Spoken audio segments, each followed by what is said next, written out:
Hello everyone, আমি doctor Gautam বিশ্বাস। চলুন আজকে আরেকটা ঘটনা আলোচনা করা যাক। মোটামুটি 24 বছর বয়স হবে। একজন মেল পেশেন্ট আমাকে তার বাবার সাথে দেখাতে এসছেন। তো তারা আমার ক্লিনিকে ঢোকার পরে যথারীতি তাদেরকে আমি বসতে বললাম। বাবা এবং ছেলে দুজনই বসলেন।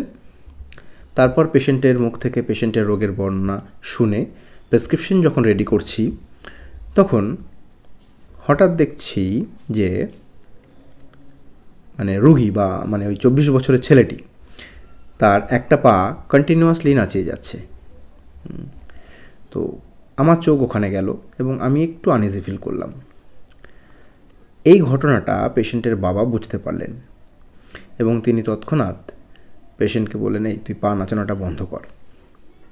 এবং পেশেন্টও নিজের ভুল বুঝতে পেরে তখন বলল যে, সরি ডাক্তারবাবু, ভুল হয়ে গেছে, আসলে অনেক দিনের বদ অভ্যেস, তো এবার এটা আমাকে ছাড়তেই হবে, আমি এটার দিকে একটু নজর দেবো। এই ঘটনা থেকে আমি এই জিনিসটা বোঝাতে চাইলাম যে দেখুন, অনেক রকমের খারাপ অভ্যেস আমাদের থাকে।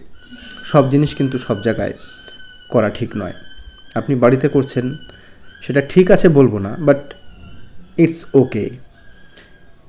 বদ অভ্যেস খারাপ, এটাকে ত্যাগ করতে হবে এবং আপনাকে সেদিকে নজর দিতে হবে।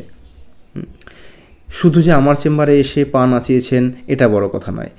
যে কোনো অফিসিয়াল পারপাস ছেড়ে দিন, আপনি হয়তো আপনার কোনো রিলেটিভের বাড়িতে বা কোনো একটা ইম্পর্টেন্ট ফাংশনেই গেছেন, হয়তো সেখানে আপনি গিয়ে যদি এরকমভাবে একটা অদ্ভুত মুভমেন্ট দেন, সেটা কিন্তু আমার মনে হয় যে ভদ্র সমাজে সঠিক বলে গণ্য হবে না। নমস্কার।